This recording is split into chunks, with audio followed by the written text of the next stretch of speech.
കഥകളുടെ രാജാവ് സി.പി. പള്ളിപ്പുറം. അദ്ദേഹത്തിൻ്റെ കഥകളും കവിതകളും വായിക്കാതെ ഒരു കുട്ടിയുടെയും കുട്ടിക്കാലം കടന്നുപോയിട്ടുണ്ടാകില്ല.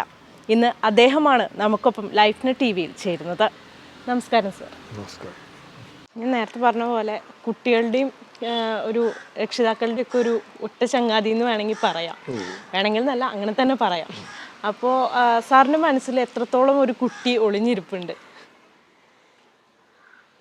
കുട്ടി മനസ്സിൽ വളരെ കാലമായിട്ട്, ഞാൻ കുട്ടിയായിരുന്ന കാലത്തും മുതിർന്ന കാലത്തും ഇപ്പോഴും എൻ്റെ മനസ്സിലൊരു കുട്ടിയുണ്ട്. ആ കുട്ടി മനസ്സിലുണ്ടെങ്കിൽ മാത്രമേ നമുക്ക് കുട്ടികൾക്ക് വേണ്ടി സംസാരിക്കാൻ കഴിയൂ. അപ്പോൾ കുട്ടികൾക്ക് വേണ്ടി കഥകൾ എഴുതുക, കവിത എഴുതുക, ഇങ്ങനെയുള്ളൊരു സങ്കല്പത്തിലേക്ക് എത്തിച്ചേരണമെങ്കിൽ നമുക്ക് ആ കുട്ടിത്തം മനസ്സിൽ സൂക്ഷിക്കണം.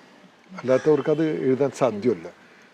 കാരണം മുതിർന്ന ഒരാൾ ലോകം കാണുന്നതും കുട്ടി ലോകത്തെ നോക്കി കാണുന്നതും തമ്മിൽ വ്യത്യാസമുണ്ട്. ആ വ്യത്യാസം നമ്മളുടെ രചനകളിലും വരും. അപ്പോൾ കുട്ടികൾക്ക് വേണ്ടി എഴുതുക എന്നത് ഒരു പ്രത്യേകമായ കാഴ്ചപ്പാടുള്ളവർക്ക് മാത്രമേ സാധിക്കൂ.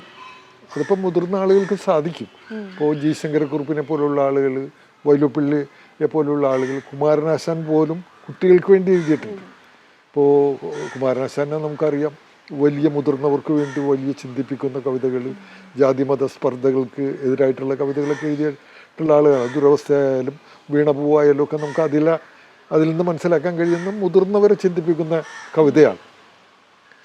ഒരു വീണപൂവിൽ കൂടി അദ്ദേഹം വലിയ കാര്യങ്ങളാണ് കാണിച്ചു കൊടുക്കുന്നത്.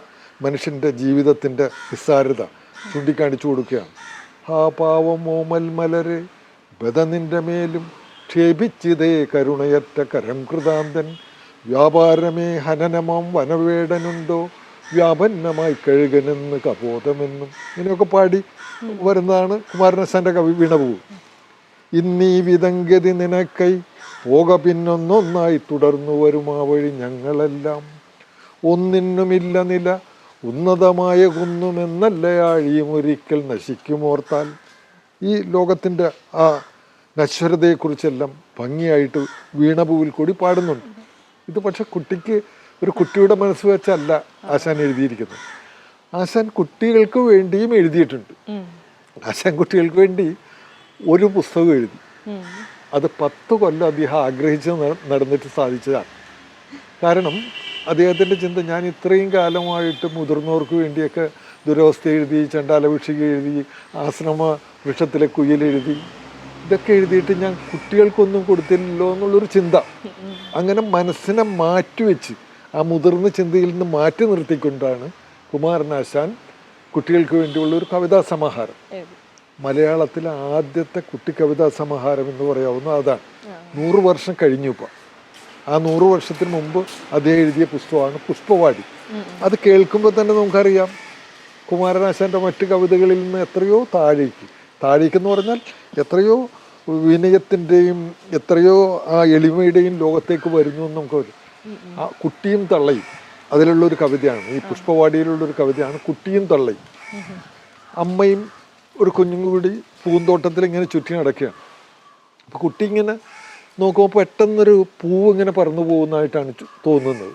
അപ്പോൾ കുട്ടി അമ്മയോട് പറയണം, ഈ വല്ലിയിൽ നിന്നു ചെമ്മേ പൂക്കൾ പോവുന്നിതാ പറന്നമ്മേ, ഈ വല്ലിയിൽ നിന്നു ചെമ്മേ പൂക്കൾ പോവുന്നിതാ പറന്നമ്മേ. അപ്പം അമ്മ പറഞ്ഞു കൊടുക്കുന്നു, തെറ്റി നിനക്കുണ്ണി ചൊല്ലാം നൽപ്പൂമ്പാറ്റകളല്ലേ ഇതെല്ലാം, നിനക്ക് തെറ്റിപ്പോയുണ്ണി, ഇത് പൂവല്ല ഈ പറന്നു പോകുന്നത്, പൂമ്പാറ്റകളാണ്. അപ്പോൾ അവിടെ ആ മുതിർന്ന നമ്മൾ വീണപൂവിൽ കാണുന്ന ആശാനും ഈ പൂന്തോട്ടത്തിൽ വെച്ച് കുട്ടിയും അമ്മയുമായിട്ട് കാണുന്ന കുട്ടികളുടെ ആശാനും തമ്മിൽ വ്യത്യാസമുണ്ട്. അതാണ് മുതിർന്നവരുടെ രചനയും കുട്ടികളുടെ രചനയും തമ്മിലുള്ള വ്യത്യാസം. കുട്ടികൾക്ക് വേണ്ടി കവിത എഴുതുമ്പോൾ ഒരു കുട്ടിത്തം മനസ്സിലുള്ളവർക്ക് സാധിക്കും. അതെല്ലാവർക്കും സാധിച്ചിട്ടില്ല. ഇപ്പോൾ മിക്കവാറും നമ്മുടെ മഹാകവികളൊക്കെ എഴുതിയിട്ടുണ്ട്, അതിൽ നന്നായിട്ട് വിജയിച്ചിട്ടുള്ള ആളുകളുണ്ട്. പക്ഷെ എല്ലാവരും ഒരുപോലെ വിജയിച്ചിട്ടില്ല. അപ്പോൾ ശങ്കരക്കുറുപ്പ് അതിലെ ഏറ്റവും പ്രധാനപ്പെട്ട ആളാണ്, വിജയിച്ച കൂട്ടത്തിലാണ്. കാരണം ശങ്കരക്കുറുപ്പ് ഇതുപോലെ വലിയ ലോകത്തെക്കുറിച്ചൊക്കെ വന്ദനം സനാതനാനുക്ഷണ വികസ്വര സുന്ദര പ്രപഞ്ചാതി കഥമാം പ്രഭാവമേ, നിന്നിൽ നീ വിടരുന്നു, നിന്നിൽ നീ കുരുക്കുന്നു, നിന്നിൽ സർഗാവിഷ്കാര കൗതുകമനാദ്യന്തം അങ്ങനെ ഈ പ്രപഞ്ചത്തിൻ്റെ അപാരതയെക്കുറിച്ചാണ് അദ്ദേഹം പാടുന്നത്. ആ ആള് തന്നെ കുഞ്ഞുങ്ങൾക്ക് വേണ്ടി എഴുതുമ്പോൾ ഇവിടെ നിൽക്കുന്നു എന്നറിയാമോ? വാ ഗുരുവി വരു ഗുരുവി വാഴ കൈമേലിരി ഗുരുവി നാര് തരാം ചകിരി തരാം കൂടുണ്ടാക്കാൻ കൂടെ വരാം. അപ്പോൾ ആ വാക്കുകൾ മാറി, ആ പ്രപഞ്ചം മാറി, ആ കാഴ്ചപ്പാട് മാറി.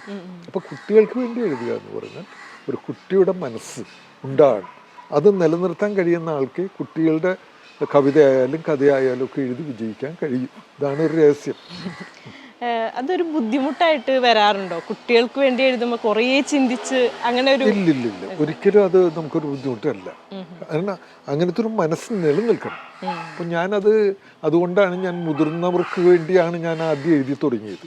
ഞാൻ എഴുതാൻ തുടങ്ങിയ കാലത്ത് ചെറുകഥകൾ, മുതിർന്നവർക്കുള്ള കവിതകളൊക്കെയാണ് എഴുതി തുടങ്ങിയത്. പിന്നെ ഇടക്കാലത്താണ് ഞാൻ വഴിമാറി ഈ ബാലസാഹിത്യത്തിലേക്ക് വന്നത്. അപ്പോൾ ആ ബാലസാഹിത്യത്തിൽ വന്നതിന് ശേഷം ഞാൻ ശ്രദ്ധിക്കുന്ന ഒരു പ്രധാന കാര്യം, കുട്ടികളുടെ ചിന്ത വിട്ട് മുതിർന്നവരുടെ ലോകത്തിലേക്ക്, മുതിർന്നവരുടെ ചിന്തയിലേക്ക് പോയാൽ നമ്മുടെ രചനയ്ക്ക് മാറ്റം വരും. രചനയുടെ ആ മൂല്യം നിലനിർത്താൻ കഴിയില്ലെന്നുള്ളൊരു തോന്നൽ എനിക്കുണ്ടായിരുന്നു. ഞാൻ അതുകൊണ്ട് തന്നെ മുതിർന്നവർക്കുള്ള ചിന്തയിലേക്ക്, മുതിർന്നവർക്കുള്ള കഥയുടെ ചിന്തയിലേക്ക് പിന്നെ പോയില്ല. ആ കുട്ടിത്വം നിലനിർത്താൻ വേണ്ടി തന്നെ ഞാൻ പരിശ്രമിച്ച് ആ രീതിയിലാണ് മുന്നോട്ട് പോയിക്കൊണ്ടിരിക്കുന്നത്.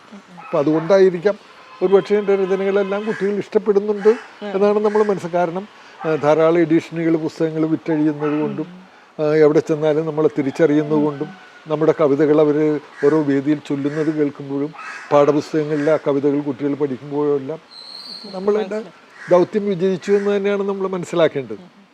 ഈ ബാലസാഹിത്യത്തിലേക്ക് തിരിയാനുണ്ടായ ഒരു സാഹചര്യം എന്തായിരുന്നു? ഒന്ന്, ഞാൻ അധ്യാപകനായിരുന്നു. ഈ അധ്യാപകനായിട്ട് വന്നത് പ്രൈമറി വിഭാഗത്തിലാണ്. അപ്പോൾ ആ പ്രൈമറി വിഭാഗത്തിലേക്ക് അധ്യാപകനായിട്ട് വരുമ്പോൾ ചെറിയ കുഞ്ഞുങ്ങളാണല്ലോ നമ്മളുള്ളത്. പ്രത്യേകിച്ച് ഞാൻ 1ാം സ്റ്റാൻഡേർഡിലേക്കാണ് പഠിപ്പിക്കാൻ തുടങ്ങിയത് ആദ്യം. അപ്പം ചെറിയ കുഞ്ഞുങ്ങൾ, അന്ന് LKG UKG ഒന്നുമുള്ള കാലമല്ല. കുട്ടികൾ ആദ്യം വരുന്നത്, ആദ്യം കാണുന്ന ഗുരുനാഥൻ ഈ 1ാം ക്ലാസ്സിലെ അധ്യാപകനാണ്. അപ്പോൾ വലിയൊരു ദൗത്യമാണ് ആ അധ്യാപകൻ നിർവഹിക്കാനുള്ളത്. അപ്പം അന്ന് ഈ കുട്ടികളെ പഠിപ്പിക്കാൻ സഹായിക്കാനായിട്ട് ചില പാട്ടുകൾ വേണം, ചില അക്ഷരഗാനങ്ങൾ വേണം, ഗണിതഗാനങ്ങൾ വേണം. അത് കണക്ക് പഠിക്കാനൊക്കെ അവർക്ക് എളുപ്പം ഈ കാര്യങ്ങളൊക്കെ ഓർക്കാൻ വേണ്ടി ചില പാട്ടുകളൊക്കെ വേണമെന്ന് തോന്നിയെന്നല്ല, അത് പണ്ടേ ഉണ്ടായിരുന്നു ചിലതല്ല. ആ സ്റ്റൈലിൽ പുതിയത് വരണില്ല. അപ്പം ഞാൻ ഈ ചെറിയ ക്ലാസ്സിലെ കുട്ടികളുമായിട്ട് ഇടപഴകിയപ്പോൾ എനിക്ക് തോന്നി അവർക്ക് ഈ സംഖ്യകളൊക്കെ പഠിക്കാൻ പറ്റിയ കുറച്ച് പാട്ടുകളൊക്കെ ഉണ്ടെങ്കിൽ നല്ലതാണ്. അങ്ങനെ ഞാൻ ചില കൊച്ചു പാട്ടുകളൊക്കെ ഉണ്ടാക്കി. ഒട്ടകം ഒന്നത നിൽക്കുന്നു, വണ്ടുകൾ 2 പറക്കുന്നു, മൂങ്ങകൾ 3 മൂളുന്നു, മാലകൾ 4 മിന്നുന്നു, സഞ്ചികൾ 5 തൂങ്ങുന്നു, താറാവ് 6 ചലിക്കുന്നു, കോഴികൾ 7 കൂവുന്നു, പട്ടമത് 8 പറക്കുന്നു, പമ്പരം 9 ചുറ്റുന്നു, തത്തകൾ 10 ചിലക്കുന്നു. ഈ രീതിയിലുള്ള അപ്പോൾ 1 2 3 4 അത് അറിയാതെ മനസ്സിലിങ്ങനെ പതിയാൻ വേണ്ടിയുള്ള ഒരു വിദ്യയാണ്. അത് നമുക്ക് കൂട്ടലിലും 1 3 2, തേൻ കുടിച്ചു വണ്ട്, 2 3 3, മൂലയിലെ കുന്ന്, 3 3 4, നാഴിയുരി പാല്, ഈ രീതിയിലുള്ള കവിതകൾ. അപ്പോൾ കൂട്ടൽ പഠിക്കാനും എണ്ണം പഠിക്കാനും കുറക്കൽ പഠിക്കാനും ഒക്കെ ഉള്ള ധാരാളം കവിതകൾ ഞാൻ ഇടയ്ക്ക്. അതുപോലെ അക്ഷരങ്ങൾ പഠിപ്പിക്കാനും നമുക്ക് ഗാനങ്ങൾ ഉപയോഗിക്കാം. ഇപ്പോൾ പഠിപ്പിക്കുമ്പോൾ എന്നുള്ള അക്ഷരം നമ്മൾ ഇൻട്രൊഡ്യൂസ് ചെയ്ത് പഠിപ്പിക്കുകയാണ്. അപ്പോൾ അവർ എഴുതുന്നുണ്ട്, അത് ശബ്ദം കേൾക്കുന്നുണ്ട്. പക്ഷെ അത് നിലനിർത്താൻ നമ്മുടെ മനസ്സിലിങ്ങനെ പതിപ്പിച്ചു കൊടുക്കാനായിട്ട് നമുക്ക് ഒരു പാട്ടുകൂടി ഉണ്ടെങ്കിൽ സാധിക്കും. അമ്മ വന്നു അരിയിടിച്ചു ആ ആ ആ, ആന വന്നു ആൽമറിച്ചു ആ ആ ആ, ഇങ്ങനെ ചില ഈ അതുകൊണ്ടൊക്കെ അങ്ങനെ അക്ഷരങ്ങൾ കൊണ്ടുള്ള പാട്ടുകൾ. ഇതൊക്കെ ഞാൻ അന്ന് എഴുതി ക്ലാസ് മുറിയിൽ പ്രയോഗിച്ചപ്പോൾ അത് വളരെ പ്രയോജനകരമാണെന്ന് എനിക്ക് തോന്നി. പിന്നീട് ഞാനത് അന്നുണ്ടായിരുന്ന കുട്ടികളുടെ ഒരു മാസിക, എറണാകുളത്തുനിന്ന് ഒരു കുട്ടികൾക്ക് വേണ്ടി ചിലമ്പൊലി എന്ന് പറഞ്ഞൊരു മാസിക ഉണ്ടായിരുന്നു. അന്ന് വേറെ മാസികയൊന്നുമില്ല. ഇടയ്ക്ക് അമ്പിളി അമ്മാവും വരും. അത് കുട്ടികളും മുതിർന്നവരും വായിച്ചിരുന്ന മാസികയാണ്. കുട്ടികളുടെ നിന്ന് മാത്രം പറയാൻ നിവൃത്തിയില്ല. അല്ലാതെ വേറെ മാസികയൊന്നും ഇല്ലാത്ത കാലത്താണ് എറണാകുളത്ത് നിന്ന് ഒരു RV തമ്പുരാൻ എന്ന് പറഞ്ഞൊരാളാണ് ചിലമ്പൊലി മാസിക തുടങ്ങി. നന്നായിരുന്നു. അന്നത്തെ പ്രസിദ്ധനായ കാർട്ടൂണിസ്റ്റ് ആദ്യത്തെ ചിത്രകഥ, കുട്ടികൾക്ക് വേണ്ടിയുള്ള ചിത്രകഥയൊക്കെ രചിച്ച കാർട്ടൂണിസ്റ്റ് തോമസ് ആയിരുന്നു അതിൽ വരച്ചിരുന്നു. നന്നായിട്ട് 2 കളറിലൊക്കെ അടിച്ചു വന്നിരുന്ന ഒരു മാഗസിൻ. അതിൽ ഞാൻ ഈ കവിതകൾ അയച്ചു കൊടുത്തു, ഈ സംഖ്യാഗാനങ്ങളും അക്ഷരപ്പാട്ടുകളും. അതിൽ അച്ചടിച്ച് വന്നപ്പോൾ നിരവധി അധ്യാപകർക്ക് അത് പ്രയോജനം ചെയ്യേണ്ടെന്നൊക്കെ പറഞ്ഞ് അവർ കത്തെഴുതി. അപ്പോൾ ആ തരത്തിലുള്ള ധാരാളം രചനകൾ എഴുതാൻ ഉള്ള പ്രേരണ എനിക്കുണ്ടായി. അത് മാത്രമല്ല, ആ കാലത്ത് തന്നെ നമ്മൾ പാഠപുസ്തകത്തിൽ 1-2 കവിത ഉണ്ടാവുള്ളൂ. അതിപ്പോൾ എപ്പോഴും അത് തന്നെ ആകുമ്പോൾ കുട്ടികൾക്ക് വിരസത തോന്നും, ബോറടി തോന്നും. അത്ര നല്ല കവിതയായല്ല. ശങ്കരക്കുറുപ്പിൻ്റെയോ പന്തളം കേരളവർമ്മയുടെയും കവിതയൊക്കെയാണെന്നുള്ളത്. അതും മോശം കവിത ഒന്നുമല്ല, നല്ലത് തന്നെയാണ്. ഞാൻ പറഞ്ഞ വാഗുരുവി വരുകുരുവിയൊക്കെ ആ കാലത്തുള്ളതാണ്. പക്ഷേ അത് എല്ലാ കാലവും അത് തന്നെ പാടി നടന്നാൽ എത്ര പാൽപ്പായസമായാലും അല്ലേ ഇഷ്ടം തോന്നൂല്ലെന്ന് പറഞ്ഞ പോലെ അവർ. അപ്പോൾ അവർക്ക് ചില കുറ്റു പാട്ടുകളും ഉണ്ടെങ്കിൽ നല്ലതാണ്, ചില ആക്ഷൻ സോങ്ങുകൾ, ഇതൊക്കെ വേണമെന്നു. അങ്ങനെ ഞാൻ അന്ന് എഴുതിയ ഒരു പാട്ടാണ്. അത് എനിക്ക് തോന്നുന്നു 1966-ലാണ് ഒരു പൂച്ചയെ പറ്റിയുള്ളൊരു പാട്ട്. പങ്ങി വരുന്നുണ്ട് കള്ളിപ്പൂച്ച കരിമ്പൂച്ച, പാലും തൈരും സൂക്ഷിച്ചോ, പായസമെല്ലാം മൂടിക്കോ, പത്തിരി ചുട്ടത് മാറ്റിക്കോ, പത്തായങ്ങൾ പൂട്ടിക്കോ, പങ്ങി വരുന്നുണ്ട് കള്ളിപ്പൂച്ച കരിമ്പൂച്ച, അങ്ങേ വീട്ടിൽ കയറിയിട്ട് അന്തിക്കഞ്ഞി മറിച്ചിട്ടു, മത്തി വറുത്തത് സാപ്പിട്ടു, മത്തങ്ങ കറി സാപ്പിട്ടു, പങ്ങി വരുന്നുണ്ട് കള്ളിപ്പൂച്ച കരിമ്പൂച്ച, ഉണ്ടക്കണ്ണുകൾ മിന്നുന്നു കുണ്ടാമണ്ടിയെടുക്കുന്നു, കുണ്ടലി മണ്ടിക്കോ, പാണ്ഡൻ മാക്രി താണ്ടിക്കോ. പിന്നൊരു പാട്ട് വളരെ വർഷം മുമ്പ് എഴുതിയത്. അപ്പോൾ ഇത് ക്ലാസ്സിൽ നമ്മൾ വന്ന് കുട്ടികൾക്കൊക്കെ പാടി ഓരോ ആക്ഷനെയൊക്കെ കാണിച്ച് പാടി കൊടുക്കും. വലിയ കൗതുകം. ക്ലാസ് ആകെ ഉണർന്ന ഒരു പ്രതീതി, ഒരു ഉത്സവം വന്ന പ്രതീതിയോടുകൂടിയാണ് കുട്ടികൾ ഇതൊക്കെ ചൊല്ലിയത്. അപ്പം ഇത് പ്രയോജനപ്പെടുന്നുണ്ട്, ഇത് ഏൽക്കുന്നുണ്ടെന്നൊരു തോന്നൽ നമുക്കുണ്ടായി. അപ്പം അങ്ങനെ ഞാൻ ആ തരത്തിലുള്ള ധാരാളം കവിതകളൊക്കെ ആ കാലത്ത് എഴുതും, ഈ ചിലമ്പുലിക്ക് അയച്ചു കൊടുക്കും. അങ്ങനെയുള്ള സമ്പ്രദായങ്ങളൊക്കെ ഉണ്ടായി. അത് നമ്മളുടെ എഴുത്തിനെ മുന്നോട്ട് നയിച്ചു. അപ്പോൾ സാറ് പല തലമുറയിലുള്ള കുട്ടികൾക്ക് വേണ്ടിയിട്ട് എഴുതിയിട്ടുണ്ടാവും, പണ്ടത്തെ ആണെങ്കിലും ഇപ്പോഴത്തെ ആണെങ്കിലും ഒക്കെ. അപ്പോൾ അത് എത്രത്തോളം ഒരു മാറ്റം അനുഭവപ്പെട്ടിട്ടുണ്ട് അങ്ങനെ ഒരു തലമുറ മാറ്റത്തിൽ? തലമുറ മാറ്റം ശരിക്കും നമ്മൾ അനുഭവപ്പെടും ഇതിൽ. ഇപ്പോൾ നമ്മൾ എഴുതി തുടങ്ങിയ കാലത്തുള്ള അന്തരീക്ഷമല്ല, ആ സിറ്റുവേഷനല്ല ഇന്നുള്ളത്. അതിൻ്റെ എല്ലാത്തിലും ജീവിതചര്യയിൽ മാറ്റം വന്നു, അവരുടെ പെരുമാറ്റ രീതികളിൽ മാറ്റം വന്നു, മൂല്യങ്ങളിൽ പോലും മാറ്റം വന്നുകൊണ്ടിരിക്കുന്ന ഒരു കാലമാണ്. അപ്പം അതിനനുസരിച്ച് നമ്മൾ കുറച്ചൊക്കെ മാറണം, പൂർണ്ണമായിട്ടും മാറണമെന്നല്ല. ഇപ്പോൾ അതുപോലെ ശാസ്ത്രീയമായ കാഴ്ചപ്പാടുകൾ മാറി. അന്ന് അന്ധവിശ്വാസങ്ങളും അനാചാരങ്ങളും ഒക്കെ നിലനിന്നിരുന്ന കാലത്താണ് നമ്മളിങ്ങനെ വളർന്നൊക്കെ വന്ന് എഴുത്തൊക്കെ തുടങ്ങുന്നത്. പക്ഷെ അതിനുശേഷം വന്ന ലോകം വളരെ വ്യത്യസ്തമായൊരു ലോകമാണ്. അപ്പോൾ ആ വ്യത്യസ്തമായ ലോകത്തിന് പറ്റിയ രീതിയിൽ എഴുതാനുള്ള ഒരു കഴിവ് നമുക്കുണ്ടാകണം. പക്ഷെ ഇതൊക്കെ പറയുമ്പോഴും അടിസ്ഥാനപരമായിട്ട് ഇപ്പോൾ കുട്ടികൾക്ക് വേണ്ടി എഴുതുന്ന ലോകത്തിൽ അടിസ്ഥാനപരമായിട്ടുള്ള ചില കാഴ്ചപ്പാടുകളുണ്ട്. അതിലൊന്ന് ഫാൻറ്റസിയാണ്. ഈ ഫാൻറ്റസിയെ ഉപേക്ഷിച്ചുകൊണ്ട് നമുക്ക് പോകാൻ സാധ്യമല്ല. ലോകത്തിൽ കഥകളെല്ലാം നിലനിൽക്കുന്നത് ഈ ഫാൻറ്റസിയുമായി ബന്ധപ്പെട്ടാണ്. ഇപ്പോൾ വളരെ പ്രാചീനമായിട്ട് ഉണ്ടായെന്ന് പറയുന്ന ഈസോപ്പ് കഥകളായാലും ഗ്രിമ്മിൻ്റെ കഥകളായാലും അല്ലെങ്കിൽ കഥാസരിത്സാഗരത്തിലെ കഥകളായാലും എന്തിന് നമ്മളെ പുരാണേതിഹാസങ്ങളിലെ കഥകൾ, ബൈബിൾ കഥകളൊക്കെ ഈ ഫാൻറ്റസിയായിട്ട് ബന്ധപ്പെട്ട് തന്നെയാണ് പോകുന്നത്. അപ്പോൾ ആ ഫാൻറ്റസി കുഞ്ഞുങ്ങൾ ഇന്നും ഇഷ്ടപ്പെടുന്നുണ്ട്.